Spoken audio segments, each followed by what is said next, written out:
Hello there, I'm MGTOW Academy, and I'd like to welcome you to MGTOW Stories Episode 12. MGTOW Stories is a series where I review stories that I found online or stories that have been submitted to me with the intent to educate my viewers and listeners through life lessons and applicable advice. I even have a few personal stories to share in the future. I hope you enjoy today's episode. Today's story was submitted to me via email by my dear friend Simon. Simon directed me to a lengthy Reddit post of his detailing his 7-year experience with a woman who cheated on him, lied to him, nearly assaulted him, and ghosted him in the end. Here's what Simon wrote in his email. Can I direct you to my huge post on Reddit? See here with the link to the Reddit post. I'm in the process of going MGTOW, and this was what happened. Essentially a 7-year relationship where I'd have done anything, literally taken a bullet for the girl. I loved her more than life itself. She was my life. After her lies, manipulation, and cheating, and the worst of all, her ghosting me, it has taken me a year of my life to feel like I can finally start to rebuild. Might be a good story for your podcast about how damaging women's actions can be to genuine guys. Thanks, and keep up the good work. Thank you, Simon, for sending me the email. We're going to be kicking off today's episode by first reading a post that Simon made on Reddit about some of the women that he dated and the bad stuff he noticed with them. This post is separate from the one that was emailed to me, but I felt that it would be better to, just to add to the story, to add some context. So after we cover that separate post, we'll delve into the post that Simon emailed me. And before I do that, any studies or extra resources I mention will be made available to you in the description below. So let's get rolling and check out the post that Simon made on the women that he has dated. I'm 29 and I've dated around 10 women in my life. I'm going to be 100% brutally honest and list the most memorable bad things about them. Girl number 1 was manipulative and became a self-harmer to guilt me into things. Girl number 2 was a single mom. She was one of the biggest whores you can imagine. After I pumped and dumped her, she admitted that she had 3 to 4 different guys per week because it was a turn-on. Luckily, I used protection because she later admitted that she had caught chlamydia, the dirty, filthy whore. It was her kid that I felt sorry for. Girl number 3 got herpes from sleeping around and wanted to be my girlfriend. I ran fast and far away. Girl number 5 met me and wanted a baby after 3 weeks. Yeah, that's right, 3 weeks of dating. I ran far, far away. Girl number 6 admitted that she had been with over 40 guys, all unprotected at age 23. Her ex-boyfriend was on restraining order and she had just finished going through a lengthy court battle with him.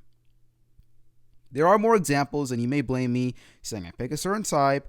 I genuinely don't look for the worst girl and think, I'll have you. I just feel like there is no coincidence. Every girl I've dated has had some skeleton in her closet.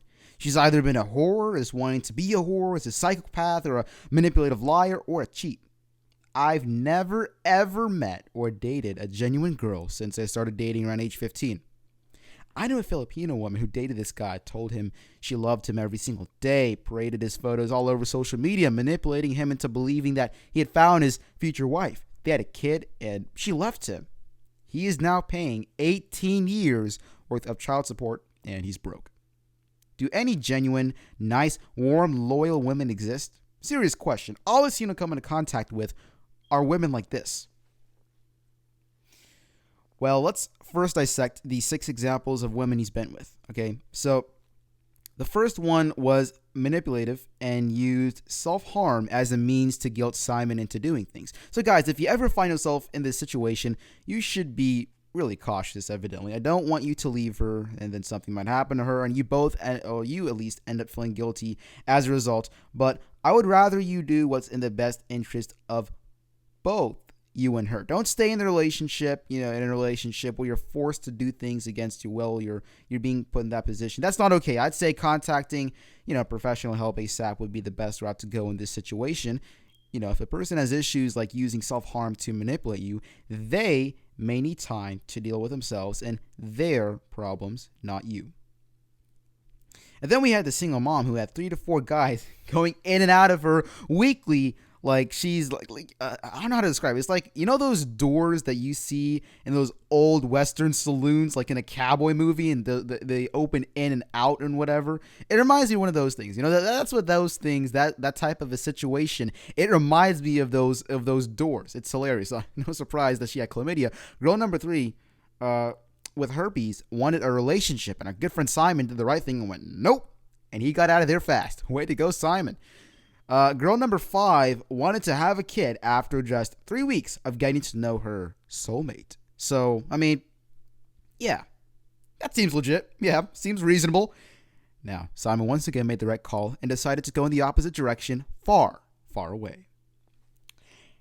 And won't you look at that? We have a new record. Girl number 6 takes the lead and broke records with over 40 guys at the age of 23. And to top it off with a cherry on top, it was all unprotected. She also went through a court battle with her ex, who was on a restraining order, so there's that too for added fun. Wow, that was beautiful. Oh yeah, you may also notice that I skipped girl number 4, and that's because she's the 7-year relationship that Simon was in. And this episode of MGTOW Stories, we're covering that right now. So settle in, crank up the volume, and get ready.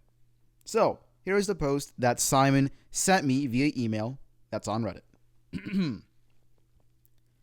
Seeing as my post detailing my journey towards MGTOW did quite well in terms of support, comments, and upvotes, I've been asked to expand on the 7-year relationship. Beware, this will be long because I'm going to attempt to explain 7 years worth of stuff in one big post. Here it goes. I was going to university alone. No friends there, nothing. There was 100 miles away. I'm not the most social guy, nor am I the most confident guy in the room, so I figured I've been single for a while, and that maybe a good idea would be to get myself on a dating site. I knew nothing about dating sites. I don't even know why the idea popped into my head, but it did. And I got talking to a girl who was already at the university, and I figured she would be able to help me find my way around, and maybe we could become close friends or more. She was a Filipina girl, not fat, not model thin, just average. And that's not a complaint. She was extraordinary in the looks department. She had this unique smile which drew me in, and that's an understatement. She'd call me and text me often, making me feel like I was the most important person and that she always had time for me. This was a form of manipulation, but as a young guy, 20, 21 years old, I had no clue about how the next 7 years would pan out. After a good month or two of knowing her, we did the deed. Yeah, we slept together. And of course, they had sex. During it, she said, "Take the condom off." What the? I did. Being a red-blooded male and not having too much experience with women, I did. Totally dumb, I know. Luckily for me, she had no diseases. I was young and dumb. Forgive me, MGTOW.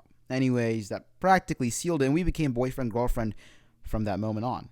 In the beginning, I took her to a fairground, and we had so much fun. She introduced me to her Filipino friends. I introduced her to my English friends. It was borderline too good to be true. We laughed, joked, smiled, etc. Everything was simply perfect. I had visions in my head that she was the one and that we would get married one day. She texted me every day telling me she loved me and missed me. Now, picture a skinny young guy with a busty, good-looking woman who could probably date anyone she wanted, and she's telling me she missed me? Wow, I was overjoyed. And that's when red flag number 1 happened. I go around to her house and ask if she has deleted her dating profile. And as I said it, she was very, very quickly deleting messages from the site. Was she cheating? I don't know. She deleted messages fast and shut her laptop. Red flag number 2 happened a day or two later. We were laying in bed, just talking about university, when her phone rang. The messages came through, then rang. I said, "Whoever that is seems desperate to contact you." She scolded me for being nosy. Additionally, red flag number 3 happened a few days later after that. Again, I was in her house, and she kept getting 10 to 15 Facebook notifications at a time. By this point, I admit, MGTOW, I was paranoid as hell. Any notification she got, I kept wondering if it was from another guy she was cheating on me with. And this time, it was her ex in the Philippines. I flipped my fucking lid. I might not be the loudest, most confident guy in the room, but I am a martial artist and I can flip out in a fraction of a second. I never ever hurt her, of course, but I fucking flipped. Your fucking ex? This is 3 guys in 3 days. What the fuck is going on?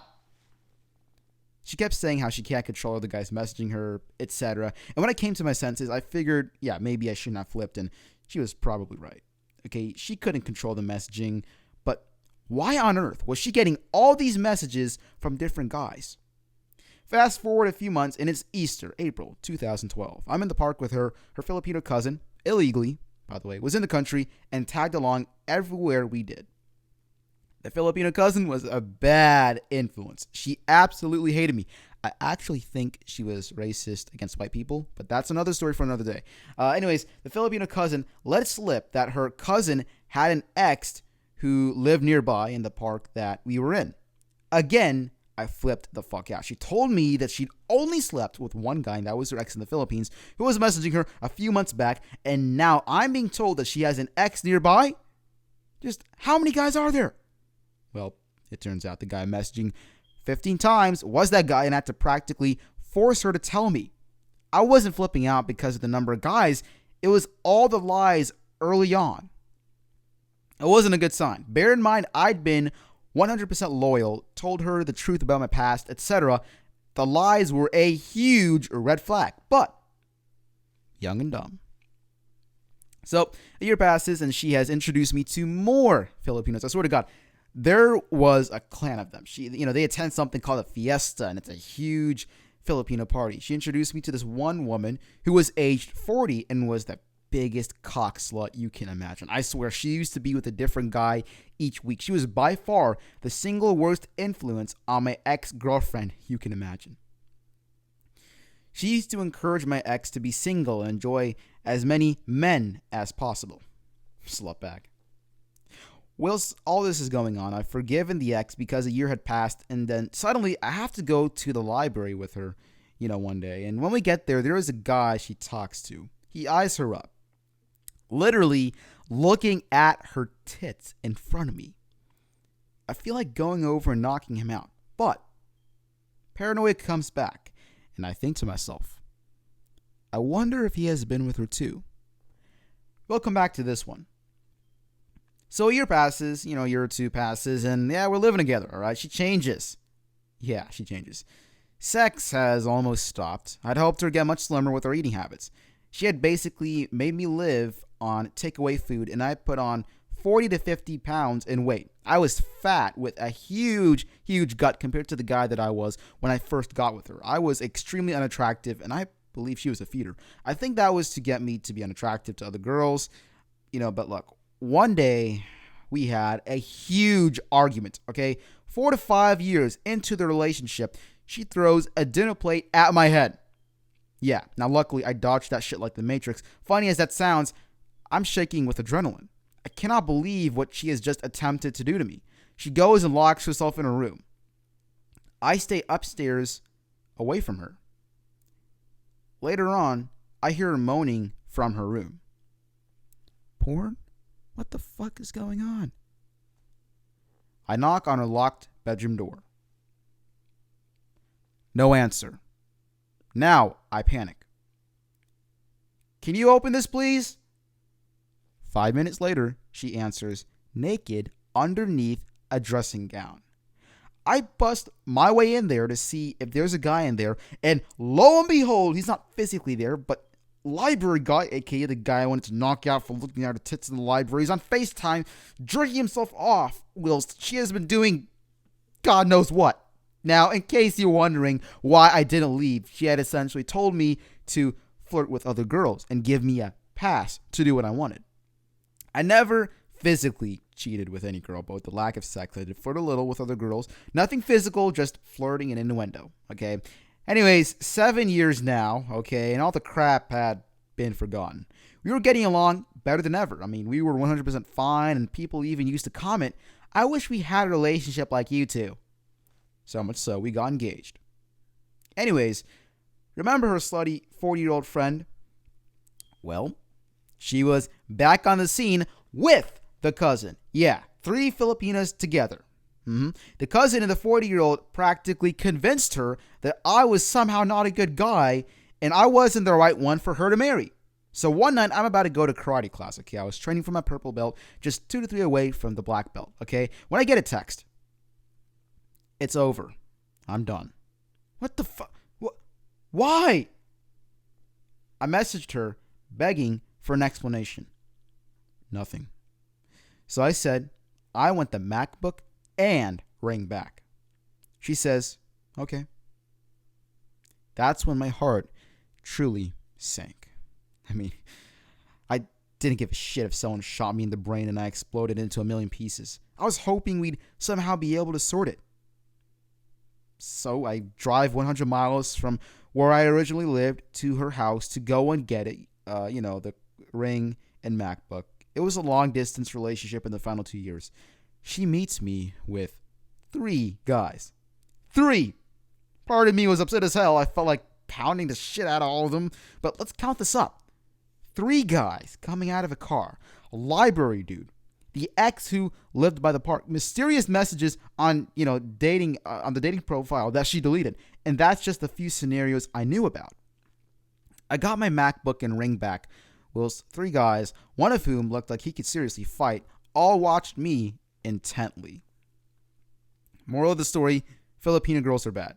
All right, it's not just a stereotype. The very, very vast majority I came into contact with, over 40, in the 7 years were all sluts with 30 to 40 guys per year on the bedpost. They all talk in their own language around you. Before anyone says I'm racist, a racist wouldn't entertain dating someone of a different race. Shut the fuck up. Having written this out, I feel like it's a good thing that she left. But she blocked me and never ever contacted me again. No explanation, nothing. She had probably been cheating for years. And 1 year after that happened, someone contacted me saying they found a picture of her. Yeah, they found a picture of her wearing the engagement ring dated back in 2017 with another guy holding hands. The fucking bitch whore had been cheating wearing the engagement ring I'd bought her. I ended up talking to the ex, the one who lived nearby the park after she left after 7 years. He said, the real reason I kept blowing up her phone all those years ago was because she did the same to me. Dated me for years and then ghosted me out of nowhere. I apologized, and that was the red pill. I realized that she was doing it to lots of guys, and lots of guys were contacting her asking, what the fuck? And that is why I posted recently about wanting to join MGTOW. I've been through so much trauma and stress over these 7 years. It's a wonder I'm able to tell the tale. But it's 100% true. And sorry it is a long read, but that isn't even the full story. Okay, so that is the complete post. Now let's begin my analysis on the story by examining the mysterious world of online dating. After all, it's how Simon met his ex. Let's first look at what online dating meant in the context of this story. So when you meet someone on an online dating site, what do you think they'd be more interested in? Hookups or marriage? Okay, what's the reason that they were on that platform to begin with? Did Simon do the right thing by choosing to meet someone on an online dating site? Well, I did reach out to Simon via email, and this is what Simon replied. I went to Plenty of Fish, that's a dating site, back in 2011, originally looking to meet a girl for a friendship or a relationship. I was about to start university, and that's where I met the ex. We planned to meet up after talking on Plenty of Fish over webcam and whatnot. We literally fell head over heels for each other. It seemed like soulmates. We just clicked like you wouldn't believe. I don't know if I believe in destiny per se, but this was damn close. We planned to meet up during my first week in university. We got along perfectly in person. I've still got photos of the first few weeks together. We looked like what most people would describe as loved up, a perfect couple. I couldn't imagine it ending. What's worse, I couldn't imagine how it would end. So let's go ahead and break down that reply. He went to Plenty of Fish, the dating site, to meet someone for a friendship, relationship, right? So maybe he was looking to get with someone simply because of his biological imperative. Why? Because that's what we're wired to do. Maybe he wanted to start something and work his way up from there. Okay, so after talking online, they met up, okay? And from personal experience, and I'm sure others can relate, he described it as if it were destiny being fulfilled. The initial meeting of a person can often exceed your expectations, thus making it seem surreal. I can relate on a personal level. At the beginning of this past June, I hung out with this girl for 5 days, and we would be around each other no matter what. So I decided to make calculated risks and make the best out of it, right? So it was much like Simon described, actually, almost like destiny. But after the event that we were doing ended, I did some self-reflection, like I always do, and realized that the events exceeding my previously held expectations seemed to be, the reason that everything was just, falling into place. It was like, destiny and whatnot. And yeah, to some degree, that was absolutely true. Some things, I still don't know why, just, go well by chance. That made me question the possibility of a higher power controlling the fate of the circumstances at the time. But overall, my expectations is what caused it to seem surreal, because the events exceeded my previously held expectations. So that's one thing you got to be key, you got to be aware of, okay? As a guy going his own way, and even if you're not, it's critical to do self-reflection on, events in your life, things going on. It's a very good thing to do. I just lay in bed at nighttime saying, let's reflect on what happened today, what happened then. And it really helps me clear things out. I highly recommend you do that if you don't do that already. Moving on, I'm not saying that online dating is impossible, but when taking into consideration the vast amount of men online, women get to pick them out like food options at a buffet. Literally. It's been proven from experiments that the 80-20 rule, also known as the Pareto principle, holds true in the world of online dating. Okay, not exactly, but it's super close. Super close, as in the experiment resulted in the 79-21 rule. That is close. Now, my reasons for why I strongly advise men, MGTOW or not, to avoid online dating like the plague will have to be discussed during another time. But nonetheless, men, stay away from online dating because it's just not good for you. Okay, if you choose to date, that's really not the way to go. So I would recommend you stay away from online dating unless you're like super good looking. So next up, let's discuss how a person's looks are just the tip of the iceberg. I'm referring to the part in Simon's post where he said she was a Filipino girl, not fat, but not model thin, just average, and that's not a complaint. She was extraordinary in the looks department. She had this unique smile which drew me in, and that's an understatement. I get it. Sometimes people can just look so darn good, and believe me, I understand Simon. I do. But there's another thing that must be understood. All right.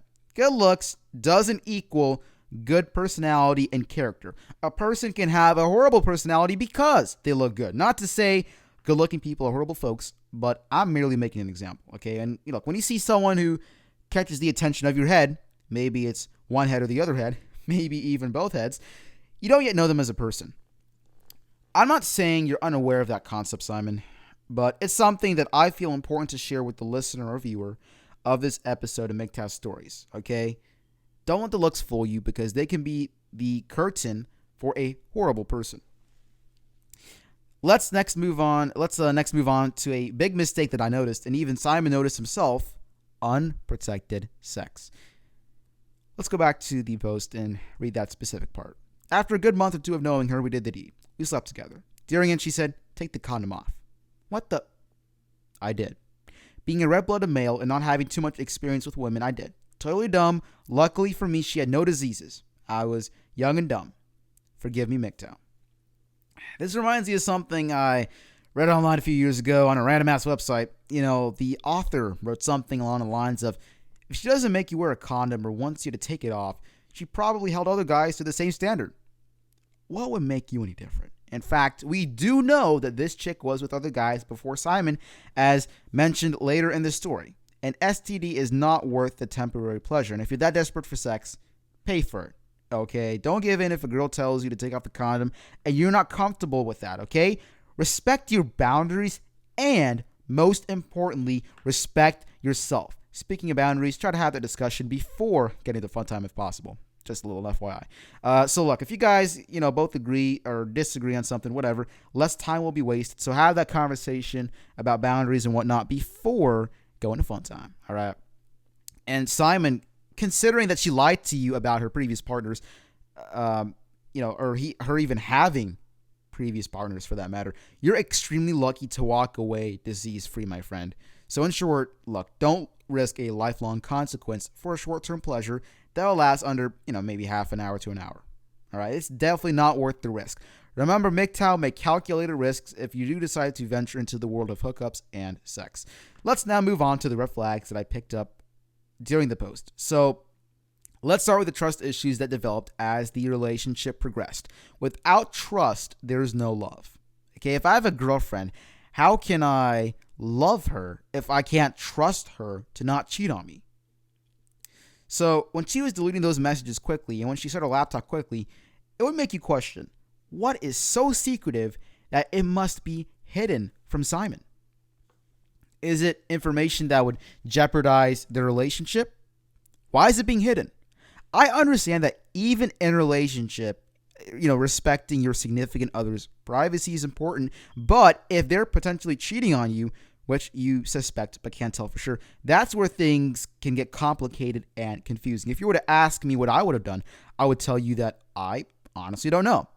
Different folks would probably make different decisions for different reasons, but I'm kind of in the middle. Okay. On one hand, I don't want to accuse my partner of cheating after just one event, but at the same time, it's really suspicious to hide something from me in a quick manner like Simon's ex did. All right. Is it something that I shouldn't see? If so, why shouldn't I see it? So I wouldn't exactly say that Simon did something wrong by not addressing this specifically to his ex, but this could have been a critical point that could have changed the outcome of this story. What would you guys would have done? What would you do if you were in Simon's shoes? Let me know in the comments below. If you're listening to this on a podcast platform, email me or share it with me on Twitter. Anywho, moving on. If you do find yourself in this particular situation where you don't know what to do, trust your gut feeling most of all, because there's a chance it's right, okay? Additionally, consult help from friends or online forums that you know you can trust. And by trust, I mean that they won't sugarcoat the situation. Sometimes in life, people tell you what you want to hear and not what you need to hear. They tell you what you want to hear, the advice that would make you feel better, but not something that is aligning with reality. What's most beneficial to you. What you need to hear may not always make you happy or whatnot, all right? But at the end of the day, that's what's the most beneficial, okay? So make sure if you ever need to get some advice from folks, get it from people who will tell you what you need to hear and not what you want to hear, okay? And then we also have the additional red flags, the barrage of phone calls and Facebook notifications. It was an ex from the Philippines messaging her. As Simon mentioned, she can't be blamed for something out of her control. After all, it's the guy from the Philippines who is the one messaging her. But once again, why? Why is he trying to contact her again? Wouldn't she bring that up to him? Hey, my ex from the Philippines is trying to contact me again. Shouldn't that be brought up? Well, according to a Twitter poll that I conducted, of the 33 people who voted, 97% agree that Simon should have been informed on the previous ex trying to contact him. So that's according to a Twitter poll that I conducted. Now, let's analyze this, okay? Fast forward a few months, and it's Easter, April 2012. I'm in the park with her Filipino cousin who was illegally in the country and tagged along everywhere we did. The Filipino cousin was a bad influence. He absolutely hated me. I actually think she was racist against white people, but that's another story for another day. The Filipino cousin let it slip that her cousin had an ex who lived nearby in the park that we were in. Again, I flipped the fuck out. She told me that she'd only slept with one guy, and that was her ex in the Philippines, who was messaging her a few months back, and now I'm being told that she has an ex nearby. Just how many guys are there? Okay, so now we're at the point where the cousin stepped into the relationship and, for lack of a better word, messed up things worse than a drunk threw like a donkey in a glass warehouse in the middle of the night. Okay, I legitimately believe that the cousin mentioned the nearby ex at the park to purposely mess things up, especially when considering that Simon wrote, "She absolutely hated me." So at this point, I would have found it quite difficult to trust my significant other after finding out that she had been hiding her exes from me, especially when they're nearby. I mean, why should he be hidden? It's her ex. They're not jerking off to each other over the internet or something, right? Well, oh wait, we'll come back to that. We'll come back to that part. Now, but look, it's important to know that when your significant other is hiding an ex from you for who knows what reason, you're probably wondering what else is being hidden from me. All right. And that's a good question. With all of the lies being uncovered faster than a government conspiracy theory, this will be the point in the relationship, the breaking point that is, where I will leave. Keep in mind, Simon was being completely honest about his past, whereas his partner was exposed for covering up her past more than once. All right. And this, for me at least, would shake the foundation of trust and the relationship to the point at which I would have left it. Now, Simon didn't leave. This is a mistake that could have saved him a lot of time, resources, and heartbreak. Maybe even some headache too. To leave a relationship, you should have a reason. What would Simon's reason be? He can't trust his ex. How can you love someone when you can't trust them to not cheat on you? That's like trusting a blindfolded surgeon to castrate you. You don't know what will be cut, how much of it will be cut, and how expensive it's going to be. But it's okay, Doc. You may be blind. Go right on ahead and get it done. I trust you. Trust is one of the foundations of love. And without it, you got something, but it surely ain't love. So next, let's cover influence. You're a product of the environment you're around. And as the saying goes, if you hang around a barbershop, you'll get a haircut sooner or later. At least I think that's how the saying goes. So if you need to get additional judgment on someone, okay, you want to get to know them better, their personality better, look at their friends and who they hang out with, okay? What's their crowd? Who are they with all the time? If a guy has friends who does drugs and commits crime, it's obvious, what's going to happen to the guy. He's going to become a priest and dedicate his life to the Lord and Savior, right? I'm a very sarcastic person, if you don't yet know. Anyways, if a girl has friends who are thirstier for cock more than a guy who's been in line at KFC for an hour, chances are that she's going to be influenced by them and turn out to be like them. If the red flags previously discussed and uncovered weren't enough, this right here will be a major one, especially when her friends, relatives, family, and whatnot are encouraging her to ride the cock carousel and have some fun.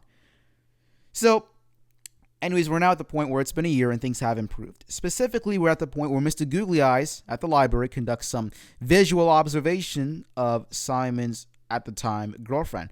Now, Simon, rightfully so, gets suspicious. Given that you can't trust your ex about her past, it makes you wonder how many guys she's been with and how many guys have been inside of her. So, we'll move away from Mr. Googly Eyes and get back to him in a minute. Okay, now let's study how things between Simon and his partner have changed over the course of a year. All right. There's less sex. Now let's clarify that there has been less sex between Simon and his partner and his girlfriend at the time. But we don't know how active Simon's at the time girlfriend was. Okay. You catch my drift? Additionally, Simon has put on more fat due to the unhealthy food that he's been taking in. And that can be many things. Maybe he doesn't really matter much to his partner. Maybe he could just be a backup plan. I don't know. Maybe it's to hold him down. All right. Let me reread to you a specific part. Yeah, a specific part of Simon's post so we can break it down better. Get this.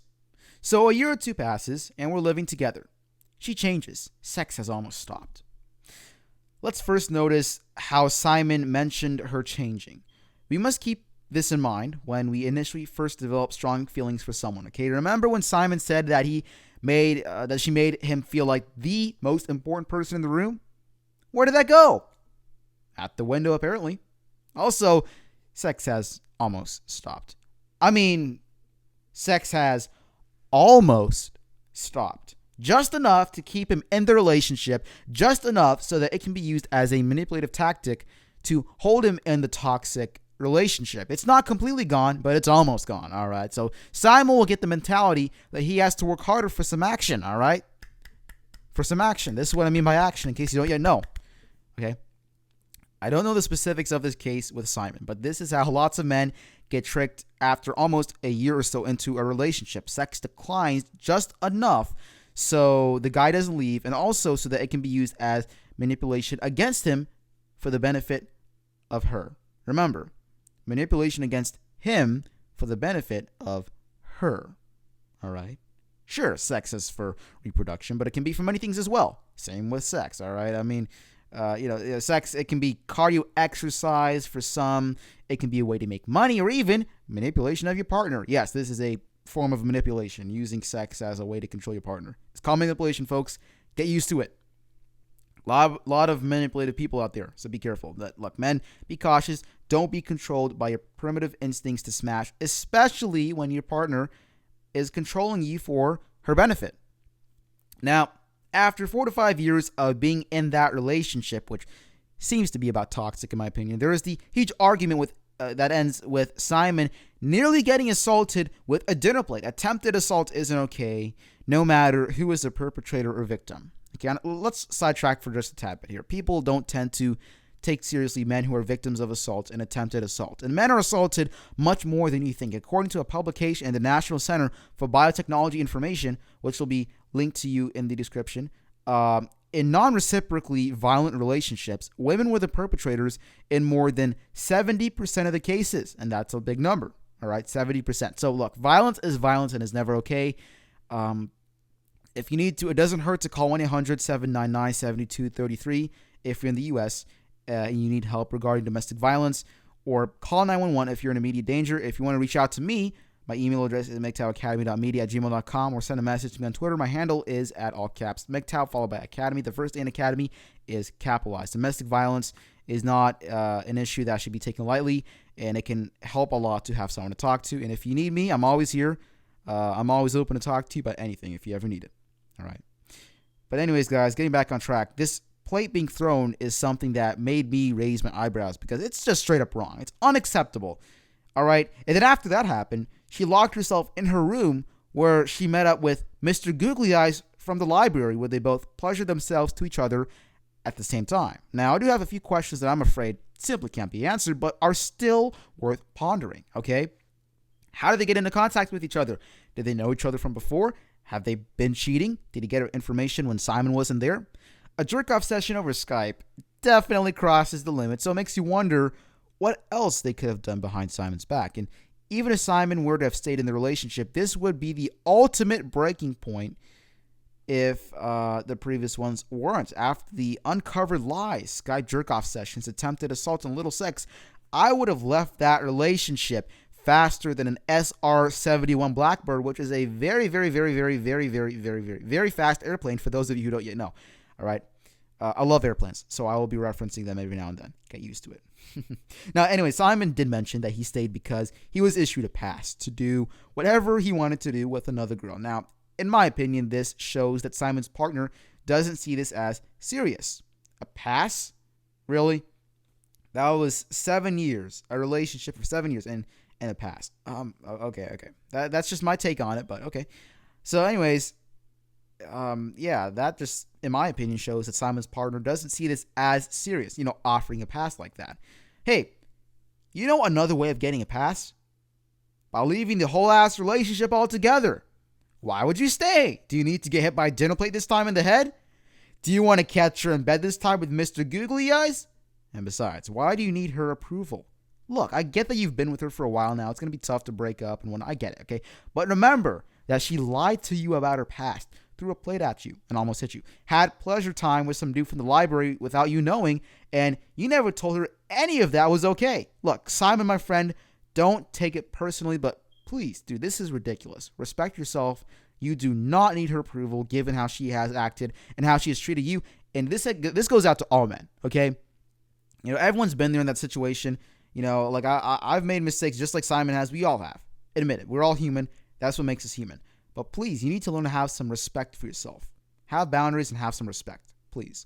Now, another interesting thing to note is how 7 years later, people commented on how perfect their relationship was. A few months back, a good old buddy of mine on Twitter reaches out asking how to deal with seeing other couples in public, as he felt sad internally because of it. So yeah, he's had issues with women in the past that still affect him, but I did go over things like meditation, understanding the Stoic philosophy, applying it to the situation, but also covering the concept that our perception of things doesn't equal the reality of the situation, okay? Just because the couple is holding hands doesn't mean they're going to be happy and together forever, okay? That same couple could have a big argument the next day, all right? They could be going through some serious crap in just 24 hours, and you don't even know it. One person might be cheating in that relationship and you wouldn't even be able to tell, just like the other person in the relationship can't even tell, okay? Now, this is just something to mention on the side, all right? No matter how hard we think about rational judgments and decisions in our current climate, it's quite difficult to abandon our biological wiring, okay? That's just the way that things are, okay? You can get used to it, but it's still there. It doesn't just go away, all right? That sucks, but that's the reality, all right? So if you're going your own way and see happy couples in public, understand that it's merely your perception and not always the whole picture. Just like how Simon initially thought his ex was about near perfect. Your perception doesn't equal reality. Now, we're at the point where Simon put a ring on it, and it meaning his about-to-be ex. So now, 7 years later, the 40-year-old cockslut and crazy cousin re-entered the scene. Yeah, that's one hell of a sentence. I know. Now, possibly it's because they found out that an engagement had occurred. Why did they reappear? Well, were they jealous?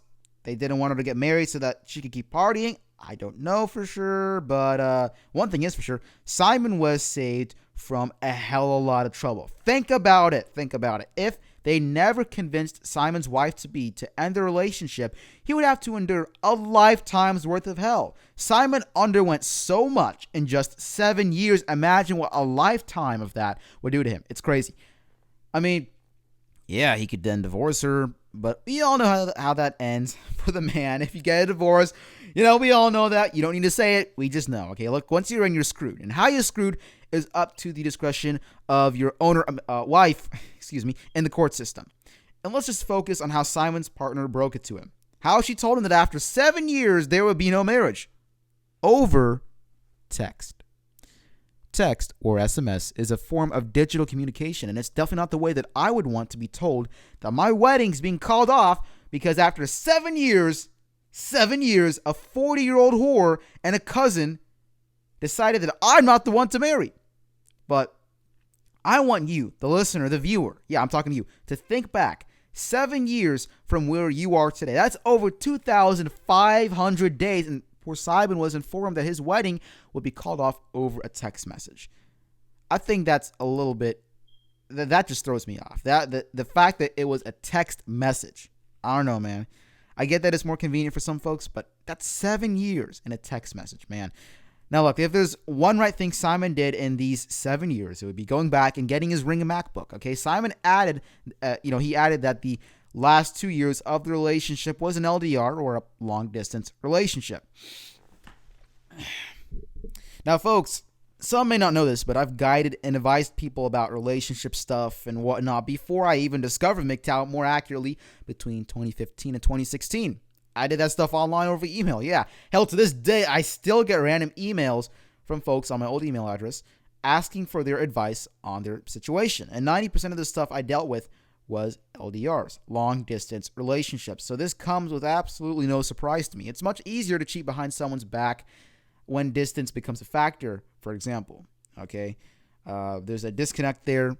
You're not always there physically. And that distance does play a huge factor. In fact, Simon did add that someone uncovered a photo of his ex cheating on him back in 2017, wearing the engagement ring that he bought. And in the end, Simon had his red pill moment, where he talked to the ex of his ex who lived in the nearby park. Simon then discovered that he wasn't alone and that he is just one of many men who have been dated and ghosted by Simon's ex. And that, my friends, was Simon's red pill moment. Additionally, I want to cover something else that goes out to all men, MGTOW or not, and that is to have something going for you. Simon, for example, has karate. The thing is, if you're in a relationship and it ends and you have nothing else going for you, then you will feel useless. You will feel like you have no other purpose. The one purpose you had is now gone, right? That's why Simon mentioned that in his post. He wouldn't care if someone, shot him in the head, all right? That was kind of your purpose. That was your thing, and it's gone, all right? It would be much worse if Simon didn't have karate going for him. I'm just saying, all right? So have something going for you, okay? So that if the relationship that you're in ends, which it can, you still have a purpose, a reason to get out of bed every morning and kick ass throughout the day. And this concludes this episode of MGTOW Stories. If all goes as scheduled, we should have an interview with Simon on the next episode of the MGTOW Academy show. How cool is that? We'll get a better understanding of how Simon is doing now, and here's some words from the man himself. If you have any questions you'd like to ask Simon, post them in the comments below, and I will happily ask Simon those questions. Please consider supporting MGTOW Academy via PayPal or Patreon. The information for how you can help is made available to you in the description. I earn no revenue or no money from all the hours I put forth with MGTOW Academy, and I enjoy creating content for you guys, and the content will be greatly improved with any donations I receive, and all money received will go back towards MGTOW Academy. Also, if you're listening to this on a podcast platform, please consider leaving a 5-star rating and a 5-star review. It will help boost the MGTOW Academy show. which is where I post all my podcasts and extra audio content like MGTOW Stories. Also, you are able to follow me and my shenanigans daily on Twitter. My Twitter handle is at all caps MGTOW followed by Academy. The first "and" Academy is capitalized. No Twitter? No problem. Just drop it to my inbox. My email address is mgtowacademy.media@gmail.com. We'll meet again in the not-too-distant future, hopefully interviewing my good friend Simon. But until then, remember that it's a very dangerous world out there, so be sure to keep taking in your daily doses of red pills and to stay safe out there. This is MGTOW Academy, signing off.